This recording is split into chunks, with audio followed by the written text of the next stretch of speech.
العالمين والصلاة والسلام على سيد المرسلين وعلى آله وأصحابه أجمعين. قال الله تبارك وتعالى في كلام المجيد والقرآن الحميد: أعوذ بالله من الشيطان الرجيم، بسم الله الرحمن الرحيم. سل بني إسرائيل كم آتيناهم من آية بينة ومن يبدل نعمة الله. وقال تعالى: يا بني إسرائيل اذكروا نعمتي التي أنعمت عليكم وأوفوا بعهدكم. وقال النبي صلى الله عليه وسلم: لتتبعن سنن من قبلكم. صدق الله العظيم وصدق رسوله النبي الكريم، ونحن على ذلك لمن الشاهدين والشاكرين، والحمد لله رب العالمين. محترم و مکرم حضرات علماء کرام اور ایمان والے بھائیوں، کلام پاک کی سورہ بقرہ کی چند آیتیں آپ حضرات کے سامنے تلاوت کی۔ اللہ تبارک و تعالیٰ نے قرآن کریم سے سب سے بڑی سورت جو دوسرے نمبر پر ہے سورہ بقرہ، 2 پارے تک یہ سورت پھیلی ہوئی تھی۔ اس سورت میں اللہ تبارک و تعالیٰ نے پہلے تو سورہ فاتحہ میں ہم نے دعا مانگی کہ اهدنا الصراط المستقیم، کہ آپ ہمیں صراط مستقیم عطا فرمائیے، سیدھا راستہ۔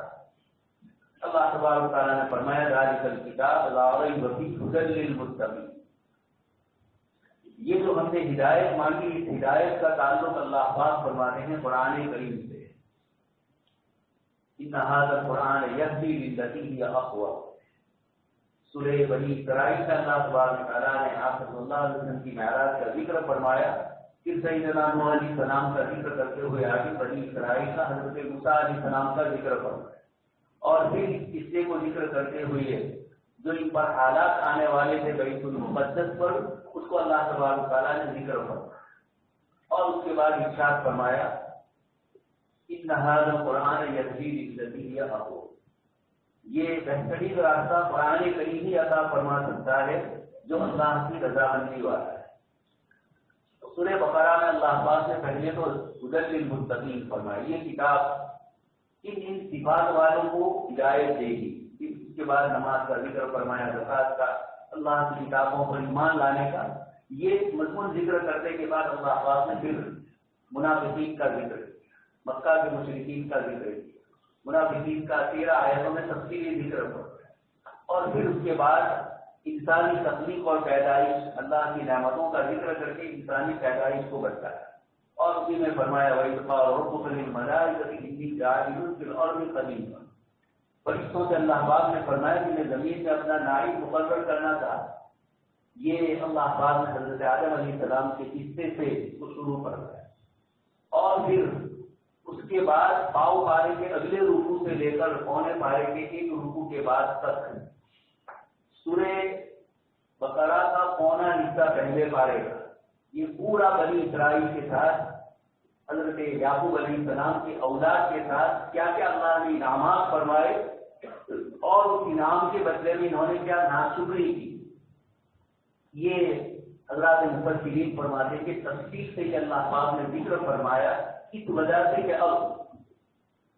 7000 سالہ حضرت ابراہیم علیہ السلام سے لے کر حضرت عیسیٰ علیہ السلام تک جو نبوت چلی آ رہی تھی بنی اسرائیل میں، اب اللہ پاک کی طرف سے یہ تبدیل ہو رہی ہے، اور بنی اسماعیل کو، جس میں آپ صلی اللہ علیہ وسلم تشریف فرما ہوئے، اس بنی اسماعیل کو اللہ پاک کی طرف سے یہ امانت سونپی جا رہی ہے۔ اس موقع پر اللہ پاک امت محمدیہ کو خطاب فرما دے کہ تمہیں جس طریقے سے ہم نے نوازا اور جناب نبی اکرم صلی اللہ علیہ وسلم کے ذریعے دین دنیا دونوں ملی، تم سے پہلے بھی ایک امت گزر چکی ہے جس نے دنیا انسانیت پر انبیاء کرام علیہ السلام کی تعلیمات کی روشنی میں اپنے مذہب کو بھی پھیلایا، اور اللہ پاک کی طرف سے ان کو حکومت بھی عطا ہوئی۔ وَإِذْ قَالَ رَبُّكَ، ایک جگہ پر حضرت موسیٰ علیہ السلام فرماتے ہیں، اللہ پاک فرماتے ہیں کہ موسیٰ علیہ السلام نے بنی اسرائیل سے کہا کہ اذکروا نعمتی، اللہ کی وہ نعمتیں یاد کرو، اور پھر اس کے بعد فرمایا کہ اللہ پاک نے تمہارے لیے کیسے آسان فرمایا، وَجَعَلَكُمْ، اللہ پاک نے تمہارے اندر انبیاء بھی بھیجے اور ملوک کا بادشاہ بھی اللہ پاک نے بھیجے۔ حضرت داؤد علیہ السلام، حضرت سلیمان علیہ السلام، ان کا قصہ قرآن نے ذکر فرمایا، اور بنی اسرائیل کے انبیاء کرام علیہ السلام سے جن کو حکومت تھی ان کا بھی ذکر فرمایا۔ دوستوں اور بزرگوں، سورہ بقرہ میں جو اللہ پاک نے ایک امامت اور اللہ پاک کی طرف سے رسالت ایک خاندان سے دوسرے خاندان کی طرف تبدیل ہو رہی ہے، اللہ تبارک تعالیٰ اس موقع پر جن کو یہ پہلے دیا گیا تھا، انعامات سے جن کو نوازا گیا، اور اس کے باوجود جب انہوں نے اللہ پاک کے احکام کی خلاف ورزی کی تو اسی بارے میں اللہ پاک نے فرمایا ضربت علیہم الذلۃ والمسکنۃ، اللہ پاک کی طرف سے ذلت اور مسکنت ان پر ڈالی گئی، وباءوا بغضب من اللہ، اللہ کے غضب کے ساتھ یہ لوگ۔ مجھے آپ حضرات کو یہ بتلانا ہے کہ ایک امت جس کو اتنی مدت تک اللہ پاک کی طرف سے خلافت، رسالت اور سارے انعامات سے نوازا گیا، وفضلکم علی کثیر، دوسری آیتوں میں فرمایا کہ تمہیں عالم والوں پر ہم نے اپنے زمانے کے اعتبار سے فضیلت، یہ سارے انعامات قرآن کریم اس بارے میں ذکر فرماتے ہیں، اور اس کے ساتھ وہ ناپسندیدہ اعمال، وہ ناپسندیدہ چیزیں جس کی وجہ سے ان کے پاس سے حکومت چھین لی گئی، اور ذلت اور مسکنت جن کا در بدر بھٹکنے کا پوری دن کی تاریخ ہمارے سامنے موجود ہے 1948 تک۔ یہ اللہ تبارک و تعالیٰ پہلی صورت میں مختلف گروہوں کو ذکر کرتے ہیں کہ اتنے لوگ ہو سکتے ہیں، منافق، مشرکین، اور پھر اس کے بعد بنی اسرائیل کا تفصیلی ذکر کرتے ہیں، اور سب سے پہلے فرماتے ہیں یا بنی اسرائیل اذکروا نعمتی التی انعمت علیکم، میری وہ نعمت اور میرا وہ انعام جو میں نے تم پر کیا، اور کیا کیا، پورے آگے بارے میں اللہ تبارک تعالیٰ نے اس کے بعد اس کو ذکر فرمایا، ہم نے تم پر یہ احسان کیا، تم نے اس کے بدلے میں یہ کیا۔ یہ سب سے قرآن کریم نے جو بری صفتوں کو اور بڑی صفتوں کو یہاں یہود کی اور بنی اسرائیل کی ذکر کی، امت محمدیہ کو بھی اس کو پڑھنا ہے، سمجھنا ہے۔ اس لیے اللہ پاک سورہ بقرہ میں یہ تفصیل فرماتے ہیں کہ اب جب ہماری طرف سے خلافت اور نبوت دوسری جگہ جا رہی ہے، اگلوں سے کیوں لی گئی، کون سی وہ برائیاں تھی جس کی بنیاد پر اللہ پاک کی ناراضگی آئی، اور اگر تم میں بھی وہ پائی جائے، لیس بامانیکم ولا امانی اہل الکتاب، کوئی خدا کے یہاں کسی کا حسب نسب اور خاندان نہیں ہے، صاف قرآن کریم کی آیت میں اللہ پاک نے ارشاد کرتا ہے۔ اب امت محمدیہ کو کہا جا رہا ہے کہ اب جب تمہیں خلافت دی جا رہی ہے تو ان صفات کو مد نظر رکھتے ہوئے ان سے اپنے آپ کو بچانے کی کوشش کرو۔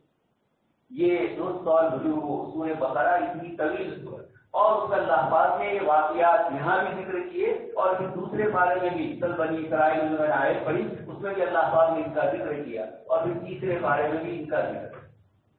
سب سے زیادہ قرآن کریم میں بنی اسرائیل کا ذکر ہے۔ پھر یہ کیوں ہے؟ حضرت یعقوب علیہ السلام کے اولاد جن کو یہود کہا جاتا ہے، یہ اللہ پاک نے کثرت سے ذکر کیوں فرمایا؟ ہم اور آپ سب جانتے ہیں قرآن کریم کو قصے کہانی کی کتاب نہیں ہے، یہ عبرت اور نصیحت کی کتاب ہے۔ اللہ پاک نے سورہ یوسف سے پہلے بھی فرمایا، اور سورہ یوسف اور سورہ مریم میں بھی ذکر فرمایا، یہ وہ آیات ہے اللہ پاک کی جو آپ کے سامنے تلاوت کی جا رہی ہے۔ آپ اس سے پہلے نہیں جانتے تھے، اللہ پاک نے آپ کے سامنے ان احوال کو پیش کیا، اور پھر آپ صلی اللہ علیہ وسلم کے سامنے جو جو احوال میں اللہ پاک نے قرآن کریم کی شکل میں ان سارے احوال کو ذکر کر کے اس امت کو ڈرایا اسی وقت 1400 سال پہلے کہ یہ ہمارا نظام ہے قوموں کے عروج اور زوال کا۔ جب قومیں اللہ پاک کی نافرمانی کرتی ہے، انبیاء کرام علیہ السلام کو نامت قتل کرتی ہے، کتاب اللہ کے بعد حصے پر ایمان لاتی ہے اور بعد پر ایمان نہیں لاتی، وہ نہ بھی بات تم کچھ پر ایمان لاتے ہو اور اور پھر اس کے بعد کچھ کا انکار کرو، یہ پہلے بارے میں پڑھ رہا ہے۔ اسی طرح ایک اور آیت ذکر فرمائی جو بہت بڑی اہتمام والی ہے، تم فسد قلوبہم من بعد ذلک، اللہ پاک فرماتے ہیں یہ سارے انعامات ہم نے کیے، فرعون ظلم اور زیادتی کرتا تھا، اللہ پاک نے اس کی حفاظت فرمائی، اور اللہ تبارک تعالیٰ نے ان کو حکومت عطا فرمائی۔ جو آیت آپ کے سامنے پڑھی، حضرت موسیٰ علیہ السلام اپنی قوم سے کہنے آگے یا قوم ادخلوا الارض المقدسۃ التي كتب الله لكم ولا ترتدوا على ادباركم، اور بیچ کر مت کر، لیکن یہی کیا بنی اسرائیل نے جب قوم عمالقہ جنہوں نے بیت المقدس پر قبضہ کیا ان کی طاقت کو سنا تو ڈر گئے، اور نعوذ باللہ سیدنا موسیٰ علیہ السلام سے فرمایا اذهب انت وربك فقاتلا انها هنا قاعدون، آپ اور آپ کا رب جائیے دوستوں اور بزرگوں، جناب نبی اکرم صلی اللہ علیہ وسلم کے صحابہ، آپ کو پہلی مرتبہ جب غزوہ بدر کے سلسلے میں آپ صلی اللہ علیہ وسلم نے صحابہ کو ذکر فرمایا تو حضرت مقداد بن اسود اور حضرت سعد بن معاذ انصار کے سردار، انہوں نے آپ صلی اللہ علیہ وسلم سے فرمایا کہ ہم بنی اسرائیل کی طرح آپ کو یہ جواب نہیں دیں گے کہ آپ جائیے اور آپ سارا جائیے، ہم آپ کے ساتھ رہیں۔ اس لیے کائنات میں انبیاء کرام علیہ السلام کے بعد سب سے افضل اگر کوئی ہے تو وہ جناب نبی اکرم صلی اللہ علیہ وسلم کے صحابہ کرام، جنہوں نے قرآن کریم نے جیسا فرمایا اس کے مطابق عمل کر کے کرتا ہے۔ تو فرعون سے نجات دی، جن کی اولاد کو وہ قتل کرتا ہے، اللہ پاک نے نجات دی، اور وَأَوْرَثْنَا الْقَوْمَ الَّذِينَ كَانُوا يُسْتَضْعَفُونَ مَشَارِقَ الْأَرْضِ وَمَغَارِبَهَا، ایسی کمزور قوم جن کو مشرق اور مغرب میں سب جگہ پر کمزور سمجھا جاتا ہے، اُسْتُضْعِفُوا فِي الْأَرْضِ، جن کو زمین سے ضعیف سمجھا گیا، اللہ پاک فرماتے ہیں وَجَعَلْنَاهَا، ہم نے اس کا وارث بنایا بنی اسرائیل۔ یہ اللہ پاک اصول اور ضابطے بتلاتے ہیں کہ جب کوئی قوم اللہ پاک کی فرما برداری کرتی ہے تو اللہ تبارک تعالیٰ کی طرف سے دینی دنیاوی دونوں قسم کے انعامات سے نوازا جاتا ہے۔ دنیا بھی سمجھ جاتی ہے دین کی برکت۔ ہمارے یہاں ایک صاحب آئے دوسرے علاقے سے، تو کہا ہم اتنے شاندار گجرات کے مدرسے ہیں، ہم بھی وہاں یہ بنانا چاہتے ہیں۔ میں نے ان کو کہا کہ مادی اعتبار سے بھوتک کا عمارتوں کی جو شاندار بلڈنگ ہے اس کو مت دیکھو، ہمارے یہاں پہلے دین بھی نہیں تھا، دنیا بھی نہیں۔ جب سے ہم لوگوں نے نماز، روزے، زکات اور عبادتوں میں اللہ پاک کی طرف اپنے آپ کو لگایا تو پھر دنیا اللہ پاک نے دین کی برکت سے آتا۔ آپ جہاں کہیں بھی دیکھیں گے ایمان والوں نے جب دین کو اپنایا تو اللہ پاک نے اس کے بدلے میں دین تو ہے ہی لیکن حیاتاً طیبہ، اللہ پاک نے پاکیزہ زندگی دنیا اور آخرت دونوں کی عطا فرمائی۔ حضرت داؤد علیہ السلام، حضرت سلیمان علیہ السلام کا قصہ ذکر کر کے اللہ تبارک تعالیٰ یہی ارشاد فرماتے ہیں ہم نے اپنے بندوں کو کس طرح حکومت عطا فرمائی۔ وَاجْعَلْ لِي مُلْكًا لَا يَنبَغِي لِأَحَدٍ مِّن بَعْدِي، حضرت سلیمان علیہ السلام فرماتے ہیں ایسی حکومت عطا فرمائی جو میرے بعد کسی کو نہ ملی۔ اللہ پاک نے جنات کو، پرندوں کو، ساری مخلوقات اور ہوا کو ان کے تابع فرمائے۔ یہ دوستوں اور بزرگوں، قرآن کریم میں اللہ پاک سورہ بقرہ میں پہلے ہی دوسری جو سورت شروع ہوتی ہے اور جو تلاوت کی ترتیب کے اعتبار سے دوسرے نمبر پر ہے، اس سورت میں ہی اللہ پاک نے پہلے سے بتلا دیا کہ ایک قوم کو ہم نے ایک لمبی مدت تک حکومت عطا فرمائی، وجعلکم ملوکا، بادشاہ بھی بنائے، اور یہ بھی اسی طرح طالوت اور جالوت کا قصہ قرآن نے ذکر فرمایا۔ بس قتل فی العلم والجسم، علم کے اعتبار سے جو کامل تھے اللہ تبارک تعالیٰ نے ان کے ہاتھوں جالوت کے لشکر کو شکست دی، کم من فئۃ قلیلۃ، اس کے بعد اللہ پاک نے اصول اور ضابطہ بتایا۔ تو قرآن کریم انسانی زندگی میں جو جو مسائل پیش آتے ہیں، چاہے عمل کے حالات ہو چاہے لڑائی کے حالات ہو، اللہ تبارک تعالیٰ نے قرآن کریم کی ان آیات میں اپنے احکام کو ذکر کیا۔ جب قرآن کریم میں غور کرتے ہیں کہ بنی اسرائیل میں وہ کون کون سی بڑی برائیاں تھیں، قرآن کریم سب سے پہلی جس برائی کو ذکر کرتا ہے اب یحسدون الناس علی ما آتاهم اللہ من فضلہ ود کثیر من اہل الکتاب لو یردونکم من بعد ایمانکم کفارا حسدا من عند انفسہم من بعد ما تبین۔ اللہ پاک فرماتے ہیں کہ یہود کی سب سے پہلی برائی جو ہوئی یہ حسد کی برائی، یہ امت محمدیہ کو بتایا جا رہا ہے۔ آپ صلی اللہ علیہ وسلم نے روایتوں میں حسد کی مذمت فرمائی، اس کو ناپسندیدہ فرمایا اور امت کو بتلایا کہ ایک قوم حسد کرنے کی بنیاد پر اللہ کی ناراضگی کا شکار ہے۔ اس لیے کہ ہم ذرا سوچیں، حسد کرنے والا اللہ کی تقدیر سے لڑ رہا ہے۔ ذرا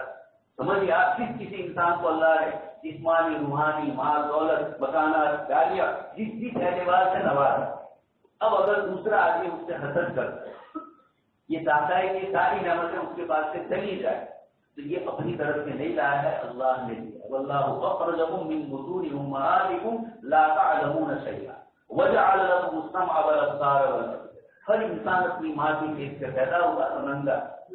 اللہ پاک نے پھر اس کے بعد مار دیا۔ یا ایھا الناس انتم الفقراء الی اللہ، اے لوگوں تم سب کے سب محتاج ہیں۔ ہم لوگ عمومی طور پر فقر کا لفظ آتا ہے تو سمجھتے ہیں پیسہ نہ ہو، کھانے پینے کی چیزیں نہ ہو، لیکن قرآن کریم جب لفظ فقیر ذکر فرماتا ہے ہم اپنی تندرستی میں بھی فقیر ہیں، اللہ کے محتاج، ہم اپنی زندگی کے ہر مسئلے میں ہم فقیر ہیں اور وہ بے نیاز۔ اس لیے اللہ پاک نے فرما دیا کہ فقر کا مطلب یہاں جو قرآن کریم ذکر فرماتا ہے صرف مال ہی نہیں ہے، ہر اعتبار کوئی بڑے سے بڑا مالدار ہے لیکن کھانے پینے کی چیزوں سے ڈاکٹر نے منع نہیں، یہ بیچارہ رک جاتا ہے۔ تو اللہ پاک فرماتے ہیں کہ تم سب کے سب فقیر ہو ہر معاملے میں، اور واللہ هو الغنی، اللہ پاک کی ذات وہی بے نیاز ہے، اس کو کسی کی ضرورت نہیں۔ اسی کو اللہ سمجھ میں تعبیر فرمایا، سمجھ کی تفسیر اللہ پاک کی صفت ہے جو کسی کا محتاج نہ ہو اور سب اس کے محتاج۔ یہ سمجھ جو قرآن نے اللہ پاک کی صفت ذکر فرمائی، مفسرین اس کی تفسیر فرماتے ہیں کہ وہ کسی کا محتاج ہے اور ہم سب اس کے محتاج، اس لیے لم یلد ولم یولد آگے ذکر کر کے بتلا دیا، اور ولم یکن لہ کفوا احد، اس کے جیسا لیس کمثلہ شیء، کوئی ہو ہی نہیں سکتا۔ اللہ تبارک و تعالیٰ نے یہ انعامات میں سب سے بڑا انعام یہ فرمایا تھا کہ ان میں نبوت بھی تھی، لیکن جب جناب نبی اکرم صلی اللہ علیہ وسلم کو اللہ پاک نے بنی اسماعیل سے پیدا کیا، یہ سمجھ رہے کہ ہمارے درمیان میں ہوں گے، بنی اسحاق میں سے، لیکن وہاں سے نہیں ہوئے اور بنی اسماعیل میں سے آئے۔ اللہ پاک اس کو بار بار قرآن کریم کی آیتوں میں ذکر فرماتے ہیں۔ اب ان کے بعد آپ صلی اللہ علیہ وسلم کے تشریف لانے سے پہلے قرآن فرماتا ہے وَقَالُوا مِن قَبْلُ يَسْتَفْتِحُونَ عَلَى الَّذِينَ كَفَرُوا، مدینہ منورہ میں اور حضرت کے قبیلے تھے، اور ان دونوں پر یہ کہتے تھے یہود کہ ایک آخری نبی آنے والے، ان کے ساتھ مل کر ہم تمہارے علاقے کو فتح کر لیں گے، اور آپ صلی اللہ علیہ وسلم کی برکت سے دعائیں مانگی۔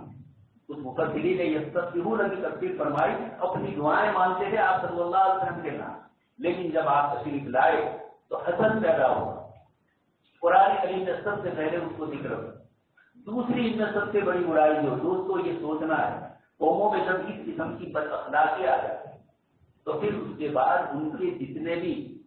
باہر کے انسٹیٹیوٹ ہے، جو بھی ان کی کالج ہیں، یونیورسٹیاں ہیں، اخلاق اور آداب کے جو مراکز ہے،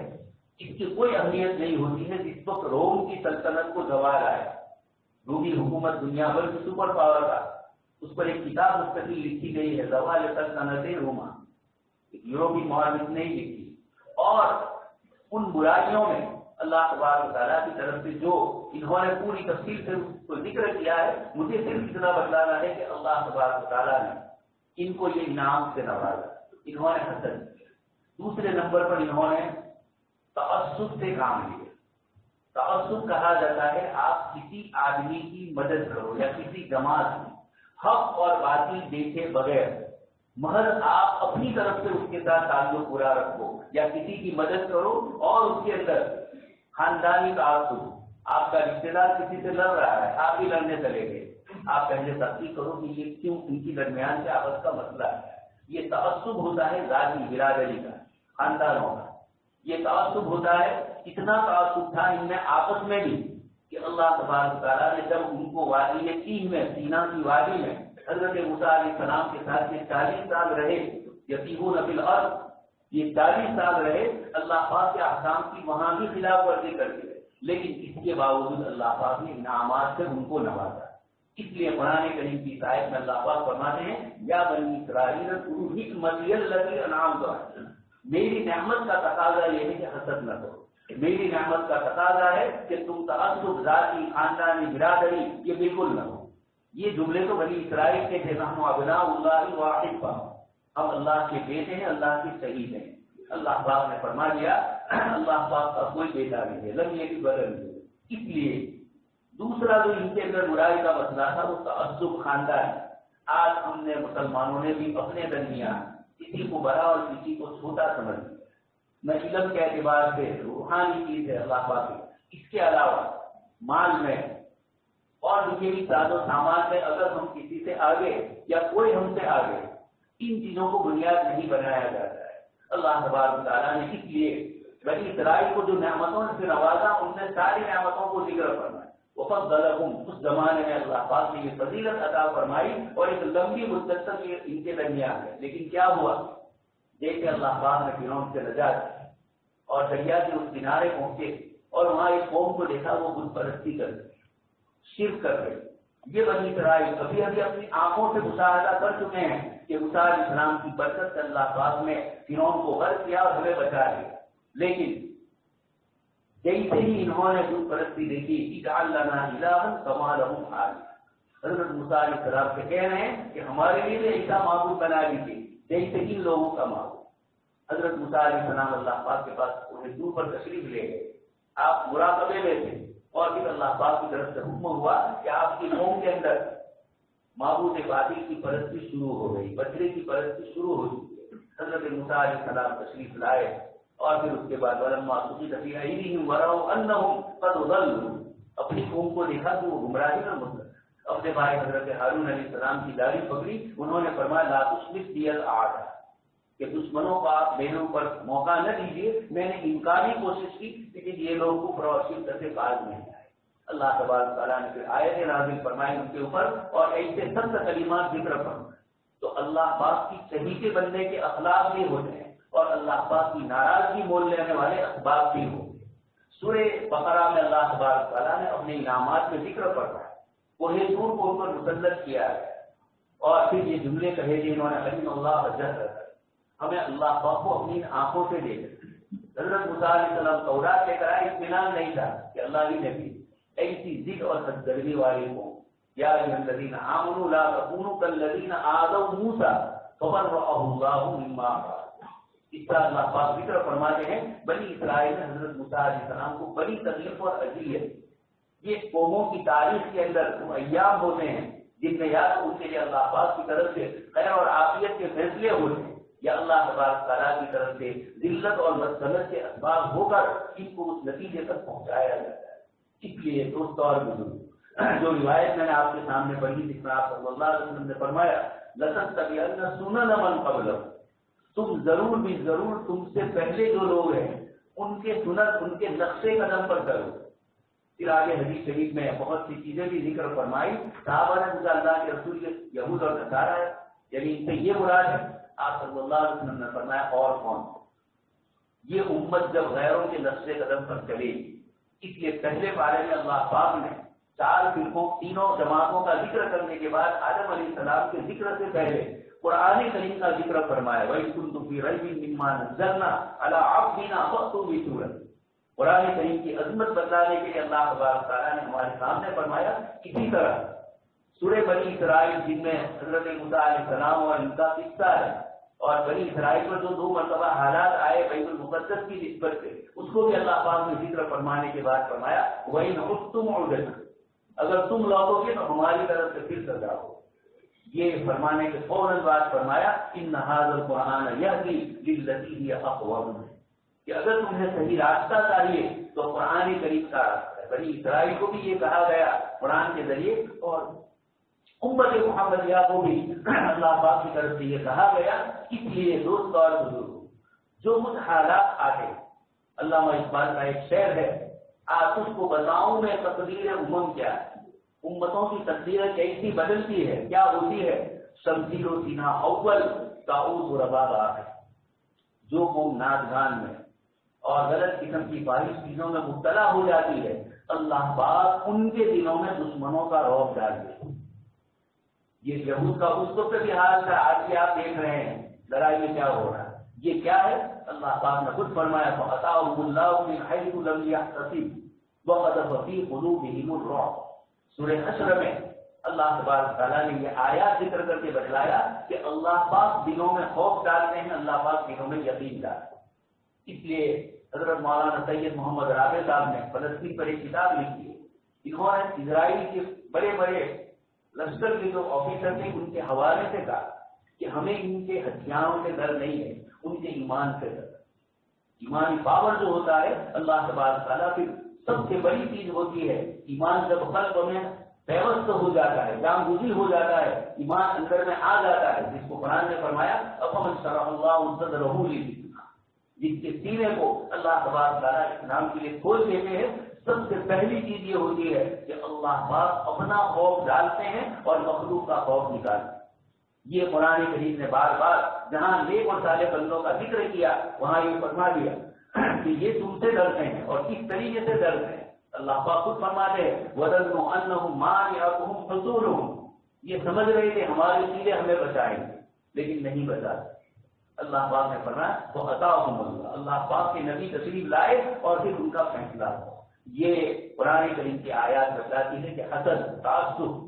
تیسری چیز ہے بنی اسرائیل نے یہ تھا کتاب اللہ کے بعض احکام پر عمل کرنا، تؤمنون ببعض الکتاب وتکفرون ببعض، کچھ حصے پر ایمان لانا، اس پر نہیں لانا، اس پر عمل کرنا، اس پر عمل نہ کرنا۔ اللہ پاک نے حکم دیا ہے یا ایھا الذین آمنوا ادخلوا فی السلم کافہ، یہ ایمان والوں پورے اسلام میں داخل ہو۔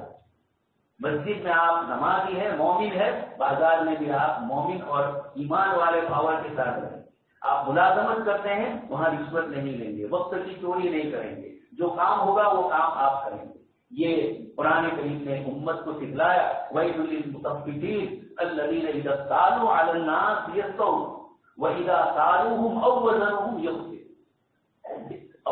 اپنی طرف کوئی چیز لینی ہے تو تول کر لینا،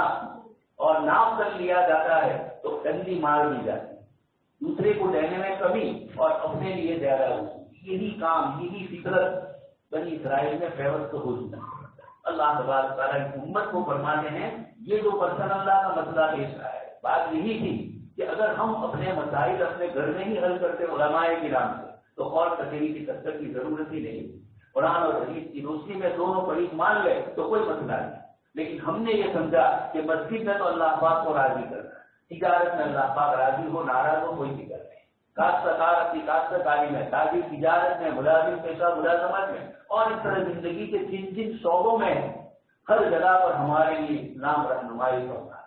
اس لیے لقد کان لکم فی رسول اللہ اسوۃ حسنہ کا چیلنج پڑ رہا ہے، تمہیں کہیں جانے کی ضرورت نہیں ہے، محمد رسول اللہ صلی اللہ علیہ وسلم کی تعلیمات میں ہر زمانے کے مسائل، ہر حال کا مسئلہ تمہارے لیے حل کرنے کے لیے اللہ کی کتاب اور اللہ کے رسول کا ہے۔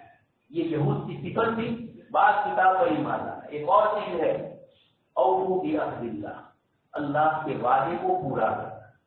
دوست اور بزرگوں، ہم اپنے گریبان میں ڈالیں کہ قرآن نے بنی اسرائیل کی جن صفات کو ذکر کیا، ہم اپنی روزمرہ زندگی میں آیا ان صفات یعنی بری چیزیں ذکر کی، ان برائیوں کے مرتکب نہیں ہیں؟ اللہ کے نبی فرماتے ہیں لَتَتَّبِعَنَّ سُنَنَ مَنْ قَبْلَكُمْ، تم ضرور بھی ضرور جیسے پیر کے بعد پیر کسی کے پیر پر آپ پیر رکھ کر چلو، اللہ کے نبی فرماتے ہیں لَتَتَّبِعَنَّ سُنَنَ مَنْ قَبْلَكُمْ، اپنے سے پہلے والوں کے طریقے پر تم اسی طریقے سے چلو۔ بار بار قرآن کریم نے ان کو فرمایا فَبِمَا نَقْضِهِمْ مِيثَاقَهُمْ، سب سے پہلے مدینہ منورہ ہجرت کر کے آپ صلی اللہ علیہ وسلم نے پہلا کام فرمایا تھا مواخات اور بھائی چارگی، اور دوسرا اسی کے ساتھ وہاں رہنے والے مدینہ منورہ میں رہنے والے مختلف قبیلے اور مختلف مذاہب کے ساتھ آپ صلی اللہ علیہ وسلم نے ایک میثاق فرمایا، ایک بندانہ آپ صلی اللہ علیہ وسلم نے لکھا تھا، اس کا نام یہ ہے میثاق مدینہ، کہ مدینہ منورہ میں رہنے والے ہر باشندے سے ان کے جو حقوق ہے آپ صلی اللہ علیہ وسلم نے وہ سارے حقوق ان کے محفوظ رکھے، لیکن دو قبیلے بنو نذیر اور بنو قریظہ دونوں موجود تھے اور دونوں ہر وقت وعدہ کو توڑتے، اس لیے یہاں اللہ پاک نے فرمایا اوفوا بعہد، میرے عہد کو پورا کرو۔ پچھلے انبیاء کرام علیہ السلام نے فرمایا کہ آخری نبی تشریف لائیں گے، ان کی تعلیم یہ ہوگی، اور جب وہ آئے وَإِذْ أَخَذَ اللَّهُ مِيثَاقَ بَنِي إِسْرَائِيلَ، اور ایک ہے وَإِذْ أَخَذَ اللَّهُ مِيثَاقَ النَّبِيِّينَ لَمَا آتَيْتُكُم مِّن كِتَابٍ، انبیاء سے بھی وعدہ لیا گیا، اور نبیوں نے اپنی امتوں کو بتلایا کہ نبی آخر زمان تشریف لانے والے۔ اللہ پاک فرماتے ہیں ان کا کام تھا تلبیس ولا تلبسوا، قرآن نے فرمایا کہ حق کو باطل کے ساتھ خلط ملط مت کرو۔ ان کی یہ عادت تھی اللہ کی کتاب کو صحیح مفہوم کو چھپاتے تھے اور غلط مطلب ہوتا تھا اس کو لوگوں کے سامنے عام کر دیا۔ ایک سوال آیا آپ صلی اللہ علیہ وسلم کے سامنے، مرد اور عورت نے زنا کیا، یہودی تھے، آپ صلی اللہ علیہ وسلم کے پاس آئے، آپ نے فرمایا کہ تمہاری کتاب کے کیا حکم؟ آپ صلی اللہ علیہ وسلم کو معلوم تھا کہ ان کی کتاب میں رزم یعنی پتھر مار کے مارا، انہوں نے کہا نہیں ہماری کتاب میں ایسا کوئی تذکرہ نہیں ہے، ہماری کتاب میں تو یہ ہے کہ بس اس کو گدھے پر بٹھا دیا جائے اور اس کا منہ کالا کر کے گلیوں میں پھرایا جائے۔ اللہ کے نبی صلی اللہ علیہ وسلم کے پاس حضرت عبداللہ ابن سلام رضی اللہ تعالیٰ عنہ یہود کے بڑے عالم مسلمانوں کو لیتے ہوئے انہوں نے اللہ کے رسول اس نے جہاں ہاتھ رکھا ہے وہی رزم کی آیت موجود ہے تورات، ہاتھ اٹھایا گیا وہاں کی رزم کی آیت۔ تو یہ اس طریقے سے اللہ کی کتاب کے مضامین کو چھپانا، دین اور شریعت کی چیزوں میں اس طریقے سے تقسیم کرنا، یہ قرآن کریم نے ناپسند فرمایا، گویا ہمیں اسی کے بعد فرمایا یا ایھا الذین آمنوا ادخلوا فی السلم کافہ، ایمان والوں پورے اسلام میں داخل ہو۔ تو دوستوں اور بزرگوں، جب کوئی قوم اس قسم کے اعمال کرتی ہے تو چاہے کس کی تحریری ہو، نحن ابناء اللہ واحد باؤ کہہ رہے ہیں، لیکن اللہ پاک نے فرمایا ضرورت علیہم الشریف الا بحبل من اللہ وحبل من الناس۔ ایک آیت میں اللہ پاک نے فرمایا کہ پھر یہود کی حکومت کیسے ہوئی؟ قرآن نے اشارے کر دیے کہ یا تو اللہ کے ساتھ وعدہ، یعنی نبی کے ساتھ یا مسلم بادشاہ کے ساتھ، اور اسی طریقے سے بحبل من الناس، دنیا کی دوسری طاقتیں اس کی مدد کرے۔ بحبل من الناس، امریکہ ہوگا، دنیا کی طاقت ہے، ہر زمانے میں یہ رہا۔ اس لیے قرآن کریم کی یہ وعدے اور یہ وعید ہے ہم کو نصیحت کرتی ہے کہ بنی اسرائیل نے نافرمانی کی تو اللہ پاک کی طرف سے گنا عذاب آئے۔ اللہ پاک سے دعا کرتے ہیں کہ اس امت کو سورہ بقرہ کے ان مضامین سے عبرت حاصل کر کے ہم سب کو پکا اور سچا مومن اللہ پاک بنائے۔ آمین وآخر دعوانا الحمدللہ۔